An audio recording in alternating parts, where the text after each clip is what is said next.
Welcome to our channel Bringing Change Through Education. Assalamu alaikum wa rahmatullahi wa barakatuh.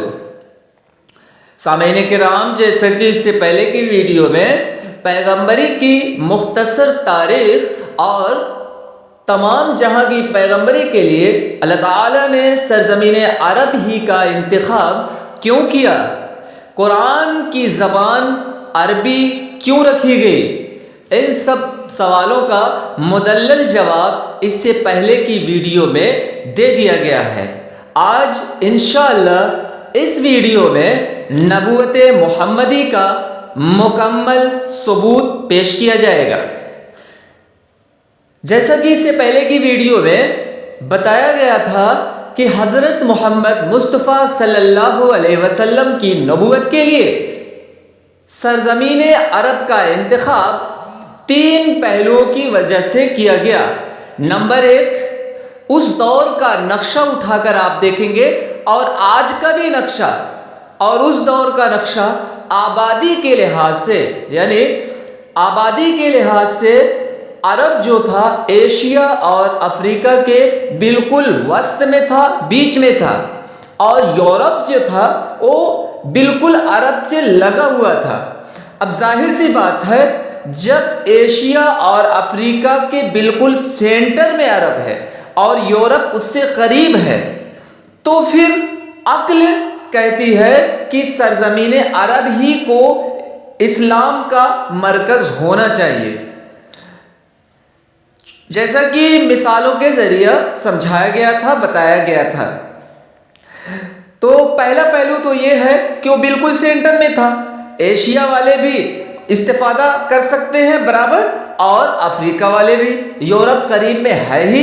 دوسرا پہلو یہ تھا کہ اس دور میں جتنی بھی قومیں تھیں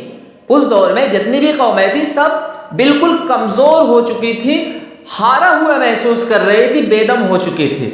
جیسا کہ آج کی ڈیٹ میں امریکہ سپر پاور ہے، سب سے زیادہ پاورفل ہے، طاقتور ہے، امریکہ کے سامنے کسی ملک کی کوئی حیثیت نہیں ہے۔ تو اس دور میں عرب جو تھا وہ سپر پاور تھا، وہاں کے جو لوگ تھے وہ نڈر تھے، بے باک تھے، شجاعت اور بہادری ان کی رگ رگ میں تھی۔ جبکہ دنیا کی دوسری بہت ساری قومیں تھیں، لیکن سب لڑ بھیڑ کر بالکل ہار چکی تھی، کسی میں اتنی ہمت نہیں تھی کہ کسی مشن کو لے کر اٹھیں اور دوسروں تک پہنچائیں۔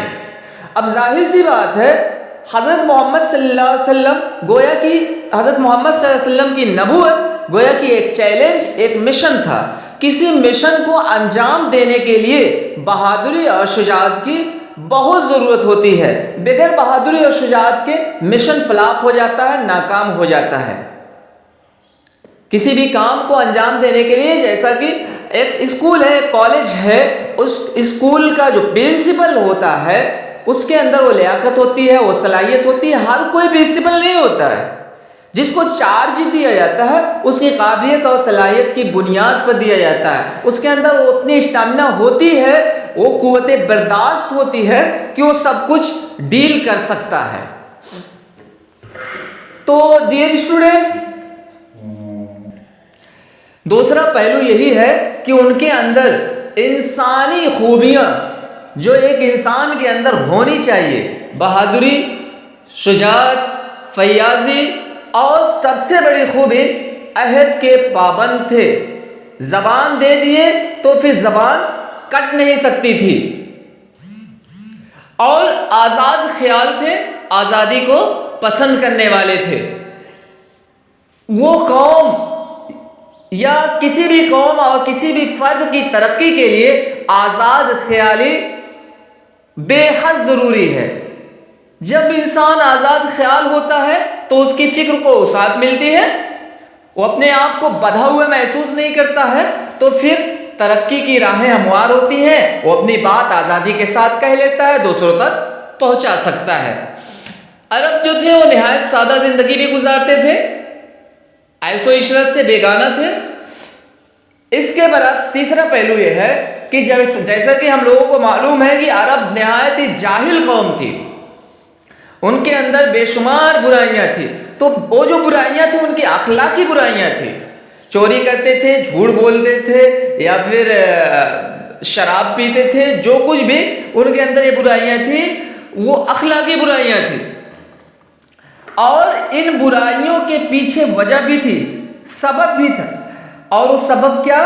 وہ سبب یہ کہ ان کے یہاں 2500 سال تک کوئی سکھانے والا سمجھانے والا نہیں آیا۔ ظاہر سی بات ہے کہ پل دو پل کے لیے جو تربیت کرنے والا ہوتا ہے وہ نظروں سے اوجھل ہو جاتا ہے، تو جو سیکھنے والے ہوتے ہیں، جو اسٹوڈنٹ کی حیثیت رکھتے ہیں، ان کے اندر شرارتیں شروع ہو جاتی ہے۔ ایک ٹیچر کلاس میں ہوتا ہے، جب تک کلاس میں رہتا ہے بچے الرٹ رہتے ہیں، پوری تہذیب و ثقافت کا لحاظ رکھتے ہیں۔ ٹیچر جیسے ہی بیل لگی، کلاس سے نکلا، بالکل آزادی محسوس کرتے ہیں اور شرارتیں شروع ہو جاتی ہے۔ یہ تو ایک پل یعنی چند سیکنڈ میں یہ حال ہے، تو 2500 سال ایک لمبا عرصہ ہے۔ اب ان کے ہاں کوئی سکھانے والا، کوئی بتانے والا، ان کی تربیت کرنے والا نہیں آیا، تو ظاہر سی بات ہے ان کے اندر یہ اخلاقی برائیاں تو آئیں گی ہی آئیں گی۔ لیکن انسانی صفات جو ان کے اندر تھی، جو کہ اور قوموں میں نہیں تھی، بہادری، شجاعت اور عہد کا پابند ہونا، آزاد خیالی، عیش و عشرت سے بیگانگی، یہ ساری صفات ایسی خوبیاں تھیں کہ محسوس ہو رہا تھا، لگ رہا تھا کہ اگر ان میں کوئی زبردست انسان اگر ان کی تربیت کر دے تو یہ قوم اس قدر تیار ہو جائے کہ جب یہ مشن کو لے کر اٹھے گی تو پوری دنیا کو زیر و زبر کر ڈالے گی اور اپنے مشن کو پہنچا کر ہی دم لے گی، کیونکہ ان کے اندر بہادری تھی، شجاعت تھی۔ تو ظاہر سی بات ہے جب یہ تیار ہو جائیں گے، اسٹینڈ ہو جائیں گے، جب ان کی تربیت ہو جائے گی اور جب یہ اس شریعت کو دوسروں تک پہنچائیں گے تو لوگ مانیں گے۔ اگر خلاف بھی ہوئے تو چونکہ ان کے اندر بہادری ہے، اگر خلاف بھی ہوئے، ان کے اوپر ظلم بھی ہوا، تو بالکل وہ مقابلہ کے لیے بھی تیار ہوں گے، جبکہ آدر قومیں جو ہیں وہ تو بالکل پیچھے ہٹ جائے گی اور مشن وہیں سے فلاپ ہو جائے گا۔ چوتھی بات، قرآن کریم کی زبان عربی کیوں رکھی گئی؟ آج کی ڈیٹ میں بھی اور کل کی تاریخ میں بھی، یعنی اس دور کی تاریخ میں بھی آپ دیکھیں گے عربی سے زیادہ موضوع کوئی زبان ہے ہی نہیں۔ بڑی سے بڑی باتوں کو چند جملوں میں، چند لفظوں میں یہ عربی زبان میں بیان کر سکتے ہیں، ادا کر سکتے ہیں، اور بہت ہی فصیح و بلیغ زبان مانی جاتی تھی اس دور میں بھی، اور آج بھی عربی بہت ہی فصیح و بلیغ زبان مانی جاتی تھی۔ تو اب ظاہر سی بات ہے جب اس دور میں عربی کی اپنی ایک امیج تھی تو ضرورت اس بات کی تھی کہ قرآن کی زبان بھی عربی ہی میں ہونی چاہیے۔ ان سارے پہلوؤں کو مد نظر رکھتے ہوئے تمام جہاں کی پیغمبری کے لیے سرزمین عرب کا انتخاب کیا گیا اور قرآن کی زبان عربی رکھی گئی۔ اب آئیے ایک سوال نبوت محمدی کا جامع ثبوت دلائل کی روشنی میں، اس کا جواب دینے کی کوشش کر رہے ہیں کہ کیسے ثابت کریں گے کہ پیارے نبی صلی اللہ علیہ وسلم جو تھے وہ اللہ کے نبی تھے۔ ہر ایک عام آدمی وہ کیسے تسلیم کر سکتا ہے؟ تو آئیے دیکھتے ہیں۔ جیسا کہ ہم اور آپ کو معلوم ہے کہ آج سے 1400 برس پہلے، آج سے 1400 سال پہلے وہ سہولتیں اور وہ ترقیاں نہیں تھی جو ترقیاں آج ہیں، جو اس زمانے میں پائی جاتی ہیں۔ ایک ملک سے دوسرے ملک تک جانے میں مہینوں کی مسافت طے کرنی پڑتی تھی، آج تو سب کچھ ہے، سواری کا باقاعدہ نظم ہے، ہم اپنی باتیں بیٹھے بیٹھے کہہ لیتے ہیں. پہلے وہ ساری ترقی نہیں تھی، وہ ساری سہولتیں نہیں تھیں. اور خصوصاً عرب کا سب سے برا حال تھا. آج سے 1400 برس پہلے عرب کا سب سے برا حال تھا. ان میں کوئی اعلیٰ درجہ کا تمدن نہ تھا، نہ کوئی مدرسہ ان کے یہاں تھا، نہ کوئی کتب خانہ تھا، نہ کوئی باقاعدہ حکومت تھی، اور نہ ہی کوئی قانون تھا. کوئی سسٹم نہیں تھا ان کے یہاں. ہر قبیلہ اپنی جگہ خود مختار تھا. جیسا کہ اس سے پہلے بتایا بھی گیا تھا، وہ آزاد خیال تھے، وہ اپنے آپ کو بندھا ہوا محسوس نہیں کر سکتے تھے. کسی کی غلامی انہیں ہرگز قبول نہیں تھی، اور جس کے چلتے ظلم و بربریت اور ہر طرح کی برائیوں کا بازار گرم تھا. ظاہر سی بات تھی، ظاہر سی بات ہے، جب انا کی آگ ہوگی کہ جو کچھ ہوں میں ہوں، تو پھر انا کی جو جنگ ہوتی ہے وہ چلتی رہتی ہے. انا کی جو جنگ ہوتی ہے، جیسا کہ میں نے اگزامپل کے طور پر بتایا تھا کہ یہ انا ہی کی جنگ تھی کہ قبیلہ بکر اور قبیلہ تغلب میں نصف صدی جنگ چلی. انا ہی کی جنگ تھی نا. ہمارے یہاں کیا ہے، صبح میں جنگ ہوئی، شام میں ختم، ہے نا. بہت زیادہ کیس چلا تو پھر 10 سال 20 سال میں رفع دفع معاملہ ہو جاتا ہے. ان کے یہاں یہ نصف صدی تک جنگ چلی، معمولی سی بات پر، معمولی سی بات پر. تو یہ انا ہی کی جنگ تھی نا. جب کوئی کسی کو اپنا آئیڈیل، اپنا رہنما نہیں تسلیم کرے گا تو پھر ظاہر سی بات ہے خود مختار ہوگا. اس خود مختاری کا نتیجہ ہوگا کہ ظلم و بربریت اور ہر طرح کی برائیوں کا بازار گرم ہی ہوگا. ایسی قوم اور ایسے حالات میں ایک شخص پیدا ہوتا ہے، ایسی جاہل قوم اور ایسے پیچیدہ حالات میں ایک شخص پیدا ہوتا ہے. بچپن ہی میں ماں باپ اور دادا کا سایہ سر سے اڑ جاتا ہے. اس لیے اس گئی گزری حالت میں جو تربیت مل سکتی تھی وہ بھی اس کو نہیں ملتی. ظاہر سی بات ہے کہ والدین کو بچے کا سب سے بڑا مربی کہا گیا ہے. جو ماں باپ اپنے بچوں کو سکھا سکتے ہیں، جیسی تربیت ماں باپ کر سکتے ہیں، دوسرا کر ہی نہیں سکتا. اور جو پیارے نبی صلی اللہ علیہ وسلم کا عالم یہ ہے کہ بچپن ہی میں ماں باپ کا سایہ سر سے اڑ جاتا ہے. اب جو تربیت مل سکتی تھی وہ بھی نہیں مل سکی. ہوش سنبھالتا ہے تو عرب لڑکوں کے ساتھ بکریاں چلانے لگتا ہے. جوان ہوتا ہے تو سوداگری میں لگ جاتا ہے. تعلیم کا نام تک نہیں، حتیٰ کہ پڑھنا بھی نہیں آتا. مگر اس کے باوجود اس کی عادتیں، اس کے اخلاق، اس کے خیالات سب سے جدا ہیں. اس کی زندگی اعلیٰ درجے کی شریفانہ ہوتی ہے. وہ حسن اخلاق کا ایک ایسا بہترین نمونہ ہوتا ہے کہ لوگ اس کے گرویدہ ہو جاتے ہیں. ہر طرح کے اوصاف حمیدہ کی وجہ سے اس جاہل قوم میں یہ شخص ایسا ممتاز نظر آتا ہے گویا پتھروں کے ڈھیر میں ایک ہیرا چمک رہا ہے. آپ تصور کیجئے، قوم جو ہے عرب قوم بالکل جاہل، کوئی مدرسہ نہیں، کوئی کالج نہیں، کوئی کتب خانہ لائبریری نہیں. بچپن میں ماں باپ کا بھی سایہ سر سے اڑ گیا ہے، اور تھوڑا سا ہوش بھی سنبھالتے تو بکریاں چلاتے ہیں، جوان ہوتے ہیں تو سوداگری میں لگ جاتے ہیں. آپ تصور کیجئے کہیں سے دور دور تک تربیت کا نام و نشان مل رہا ہے؟ بالکل نہیں مل رہا ہے، پاسبل ہی نہیں ہے، ناممکن ہے. اب ظاہر سی بات ہے جب تربیت کا نام و نشان نہیں مل رہا ہے تو وہ جو شخص ہوگا، جو بھی کوئی بھی شخص ہو، جب اس کی تربیت سرے سے پیدائشی طور سے ہوگی ہی نہیں تو بالکل ان پڑھ ہوگا، گوار ہوگا، نہ سلیقہ اس کے اندر ہوگا، نہ طریقہ ہوگا، کچھ بھی نہیں ہوگا. تو آپ لیکن ان سب کے باوجود یہ نبوت محمدی کا ثبوت ہے کہ ان سب کے باوجود اس کی عادتیں، اس کے اخلاق جو ہیں، اس کے خیالات جو ہیں وہ سب سے جدا ہیں. اس کی زندگی بچپن سے اعلیٰ درجے کی شریفانہ ہوتی ہے، اور اس کے حسن اخلاق وہ حسن اخلاق کا ایک ایسا بہترین نمونہ ہوتا ہے کہ لوگ اس کے گرویدہ ہو جاتے ہیں، لوگ اس کی طرف مائل ہو جاتے ہیں، اور ہر طرح کی اوصاف حمیدہ، اچھی خوبیوں سے وہ ایسا ممتاز نظر آتا ہے، وہ ایسا الگ نظر آتا ہے، گویا کہ ایسا لگ رہا ہے کہ پتھروں کے ڈھیر میں کوئی ہیرا چمک رہا ہو۔ 40 برس کے قریب اس طرح پاک صاف اور اعلیٰ درجہ کی شریفانہ زندگی بسر کرنے کے بعد یہ شخص جہالت کی اس تاریکی سے گھبرا اٹھتا ہے۔ 40 برس کے قریب 40 سال تک یہ اس طرح پاک و صاف اور اعلیٰ درجہ کی شریفانہ زندگی بسر کرنے کے بعد کیا ہے، اس جہالت کی تاریکی سے گھبرا اٹھتا ہے۔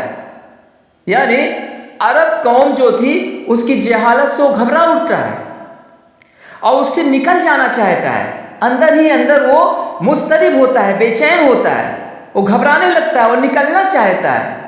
وہ سوچتا ہے یہ لوگ کیوں ایسا کر رہے ہیں، کیوں اتنی گمراہیوں میں مبتلا ہیں، کیونکہ یہاں کوئی بھی چیز اس کی طبیعت کے مناسب نہیں ہوتی ہے۔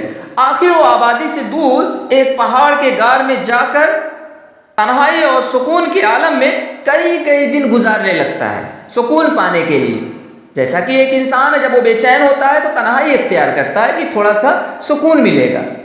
تو عرب کی جہالت اور گمراہی کو دیکھتا ہے وہ سب تو وہ بے چین ہوتا ہے، اور یہ بے چینی اسے تنہائی پر مجبور کرتی ہے۔ اس بے چینی کو ختم کرنے کے لیے وہ تنہائی اختیار کرتا ہے اور کئی دن تک ایک پہاڑ کی غار میں جا کر اپنے دن گزارنے لگتا ہے، فاقے کر کے غور و فکر کرتا ہے، اور کوئی روشنی ڈھونڈتا ہے جس سے وہ چاروں طرف پھیلی ہوئی تاریکی کو دور سکے۔ وہ کوئی ایسی روشنی چاہتا ہے کہ جو اس جہالت کو دور کر سکے، عرب قوم جو جاہل ہے وہ اس جہالت سے نکل سکے۔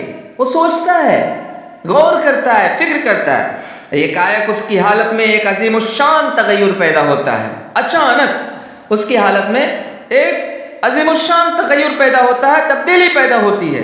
ایک دم سے اس کے اندر وہ روشنی آ جاتی ہے جس کو اس کی فطرت مانگ رہی ہوتی ہے۔ وہ غار کی تنہائی سے نکل آتا ہے اور اپنی قوم کے پاس آتا ہے اور انہیں ایک اللہ کی بندگی کی دعوت دیتا ہے اور انہیں بتاتا ہے کہ تم جتنی برائیاں کر رہے ہو یہ سب گناہ ہیں۔ ایک دن ہم سب کو مرنا ہے اور آخرت میں ہمارے اعمال کے سلسلے میں ہماری بازپرس ہوگی۔ نیک لوگوں کا ٹھکانہ جنت ہوگا اور بروں کو جہنم میں ڈالا جائے گا۔ وہ غار میں ہوتا ہے، غار ہی میں یکایک اس کے اندر ایک تبدیلی پیدا ہوتی ہے۔ اللہ تعالیٰ کی طرف سے یہ تغیر ہوتا ہے، یہ تبدیلی ہوتی ہے، اور اسے جب یہ روشنی مل جاتی ہے تو وہ چاہتا ہے کہ اس روشنی کے ذریعے عرب کی تاریکی کو، عرب کی جہالت کو دور کرے۔ وہ اپنی قوم کی طرف آتا ہے، انہیں ایک اللہ کی بندگی کی دعوت دیتا ہے اور انہیں بتاتا ہے تم جتنی برائیاں کر رہے ہو سب کے سب گناہ ہیں۔ ایک دن ہم سب کو مرنا ہے اور ہمارے اعمال کی بازپرس ہونی ہے۔ ہمارے اعمال نیک ہوں گے تو ہمیں جنت میں جگہ ملے گی، ورنہ اعمال بد کی صورت میں ہمارا ٹھکانہ جہنم ہوگا۔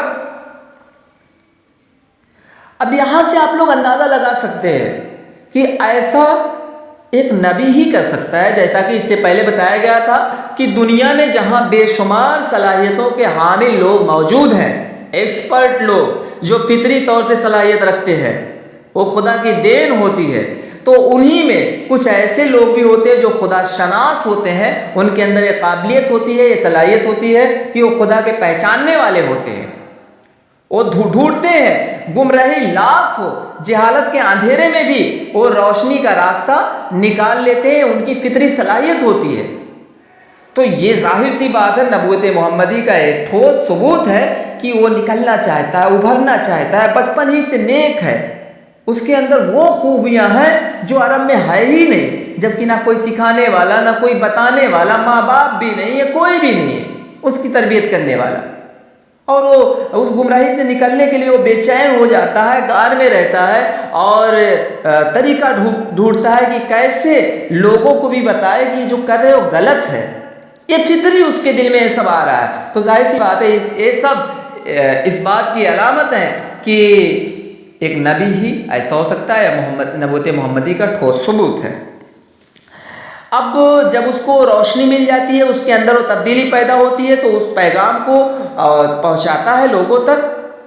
چنانچہ جاہل قوم نے بجائے اس کی باتوں کو تسلیم کرنے کے، اس نیک انسان کو محض اس قصور میں ستانا شروع کر دیا کہ وہ ان باتوں کی تعلیم دیتا ہے جو ہمارے بزرگوں کے طریقے کے خلاف ہیں۔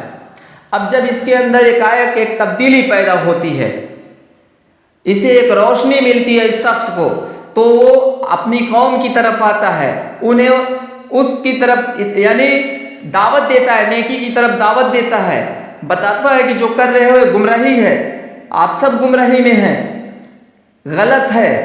تو بجائے تسلیم کرنے کے وہ قوم اسے ستانا شروع کر دیتی ہے، اور یہ کہہ کر کہ اب ہمیں ہی چلے ہو سکھانے کے لیے، ہمارے ہی آباء و اجداد کے خلاف بولنے لگے ہو۔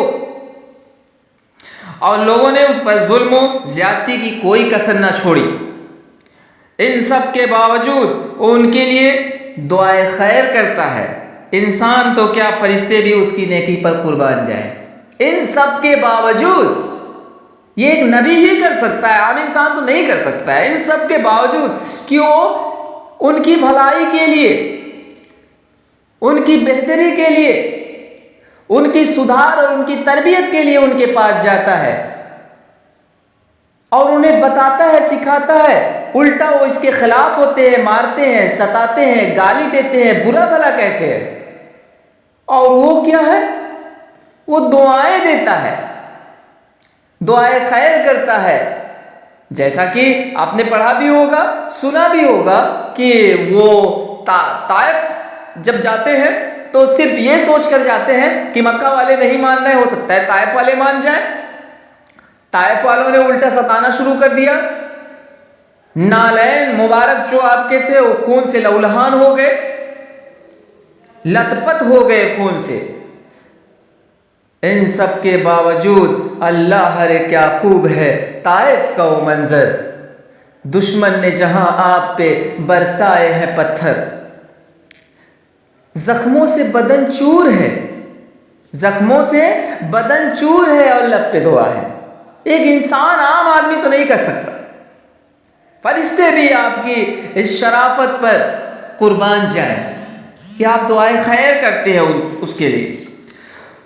اس امی نے اخلاق، معاشرت، معیشت، سیاست اور انسانی زندگی کے تمام معاملات کے متعلق ایسے قانون بنائے کہ بڑے بڑے عالم اور عاقل برسوں کی غور و خوض اور ساری عمر کے تجربات کے بعد بمشکل ان کی حکمتوں کو سمجھ سکتے۔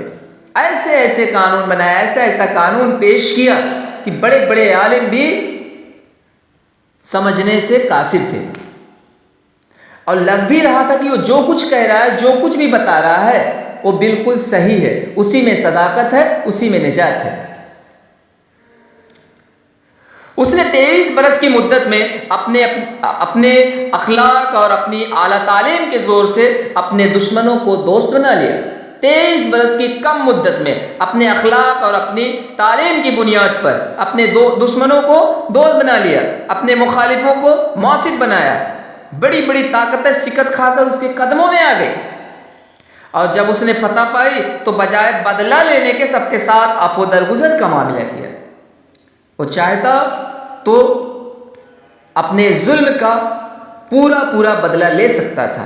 جب لوگ اس کی باتوں کا انکار کرتے تھے، جب اس کو ستاتے تھے، مارتے تھے، گالیاں دیتے تھے، پھپتیاں کستے تھے، لیکن جب اس کے ہاتھ میں زمام آئی، جب وہ پوری طریقے سے فتح یاب ہوا، تو اس نے بدلہ لینے کے بجائے سب کے ساتھ عفو درگزر کا معاملہ کیا، اور اپنی تعلیم و ہدایت سے اس جاہل قوم کو اعلیٰ درجہ کی معظم قوم بنا دیا۔ جیسا کہ اس سے پہلے بتایا بھی گیا تھا کہ اس بات کا احساس ہو رہا تھا کہ اس جاہل قوم میں، ان جاہلوں میں اگر کوئی سلیقے کا آدمی، باکمال شخص اگر کوئی ان کی تربیت کر دے تو واقعی میں بہت مہذب قوم بن جائے گی۔ تو اس شخص نے اس جاہل قوم کو اعلیٰ درجہ کی مہذب قوم بنا دیا۔ جو عرب کسی قانون کے پابند نہیں تھے، کسی کی نہیں مانتے تھے، جن کے دلوں میں آنا کی آگ سلگتی تھی، ان کو اس نے ایسا پابند شریعت بنا دیا کہ دنیا کی تاریخ میں کوئی قوم ایسی پابند شریعت نظر نہیں آتی۔ اور اس کے اثرات سے اسلامی تعلیمات ایشیا، افریقہ اور یورپ کے دور دراز گوشوں تک پھیلتی چلی گئی۔ اس کی تعلیمات کے اثرات سے، اب ظاہر سی بات ہے اس نے اپنی باتیں دوسرے کو پہنچائی تو شاید دوسرا جو قبول کرے گا، کیوں قبول کرے گا؟ اسی لیے قبول کرے گا کہ اس کو سامنے والے کی بات اچھی لگ رہی ہے۔ جب وہ قبول کرے گا تو وہ چاہے گا بھی کہ میں بھی اس کو شیئر کروں تیسرے تک۔ اس طریقے سے پھیلتے پھیلاتے اس کی تعلیمات ایشیا، افریقہ اور یورپ کے دور دراز گوشوں تک پھیل گئی۔ یہ حیرت انگیز کمالات دکھا کر اگر وہ کہتا کہ میں انسان سے بالاتر ہستی ہوں، تب بھی کوئی اس کے دعویٰ کی تردید نہ کر سکتا تھا۔ اس قدر حیرت انگیز کمالات دکھا کر اگر وہ شخص کہتا کہ میں انسانوں میں سب سے بالاتر ہستی ہوں، میرا مقام سب سے اونچا ہے، تب بھی کوئی اس کے اس دعویٰ کا انکار نہیں کر سکتا تھا۔ ہر کوئی مان سکتا تھا کہ ہاں بھیا مان گئے گرو، آپ ہی سب سے بڑھ کر ہیں۔ وہ اس لیے کہ ہم لوگ تو بالکل جاہل تھے، اور ایسی جہالت میں بچپن ہی سے آپ کے اندر اچھی خوبیاں تھیں، اچھی صفات کے آپ حامل تھے۔ بچپن ہی سے اس کو لوگ صادق اور امین کہتے ہیں، اپنی امانتیں اس کے پاس رکھتے تھے، جبکہ نہ کوئی کالج ہے، نہ کوئی مدرسہ ہے، ماں باپ کا سایہ بھی سر سے اڑ گیا ہے، نہ کوئی کتب خانہ، نہ کوئی لائبریری ہے، تربیت کا کوئی نظام ہی نہیں ہے۔ تو یہ قدرتی طور سے اس کے اندر ہے کہ بچپن ہی سے اعلیٰ اخلاق کا وہ سخت نمونہ ہے۔ اس کے بعد پھر وہ جب اپنے مشن کو لے کر آگے بڑھتا ہے تو بہت صبر، تحمل کے ساتھ، بہت ضبط کے ساتھ وہ اپنے مشن کو آگے بڑھاتا ہے، لوگوں کے ظلم کو سہتا ہے، برداشت کرتا ہے۔ پھر جب اسے کامیابی ملتی ہے تو چاہتا تو نعرہ تکبیر بلند کرتے ہوئے کہتا کہ میں تمام انسانوں میں سب سے بالاتر ہوں، اور کسی کی کوئی مجال نہیں تھی کہ کوئی انکار کر سکتا تھا۔ لیکن اس نے ایسا نہیں کیا، اس نے ہمیشہ یہی کہا کہ میرے پاس کچھ بھی اپنا نہیں ہے، سب کچھ خدا کا ہے اور خدا کی طرف سے ہے۔ میرے اندر کی تمام قابلیتیں خدا کی ہدایت سے ہیں، میری اپنی کوئی صلاحیت نہیں ہے، میرے اندر جو کچھ بھی صلاحیتیں ہیں، جو کچھ بھی قابلیتیں ہیں، وہ خدا کی دین ہے۔ تو ایسے انسان کو خدا کا پیغمبر کیسے نہ مانا جائے؟ ان کی پیغمبری کی دلیل خود ان کی سچائی ہے۔ ایک جاہل قوم میں ایک سچا انسان خود سب سے بڑی دلیل ہے ان کی نبوت، ان کی پیغمبری کی۔ اور جو شخص صاف دل سے حق پسندی اور انصاف کے ساتھ ان کو پڑھے گا، اس کا دل خود گواہی دے گا کہ وہ ضرور خدا کے پیغمبر ہیں، اور وہ کلام جو اس نے پیش کیا وہ قرآن کی شکل میں ضرور خدا کی کتاب ہے۔ جو بھی قرآن کو، اس کے کلام کو سنے گا، اس کو خود اس کو پڑھے گا انصاف کے ساتھ، اس کا دل اس بات کا گواہی دے گا، اس بات کی گواہی دے گا کہ وہ شخص جو بھی کہہ رہا ہے وہ خدا کی طرف سے ہے، وہ جو بھی پڑھ رہا ہے وہ خدا کا کلام ہے، اور خود وہ شخص سچا ہے اور خدا کا پیغمبر ہے۔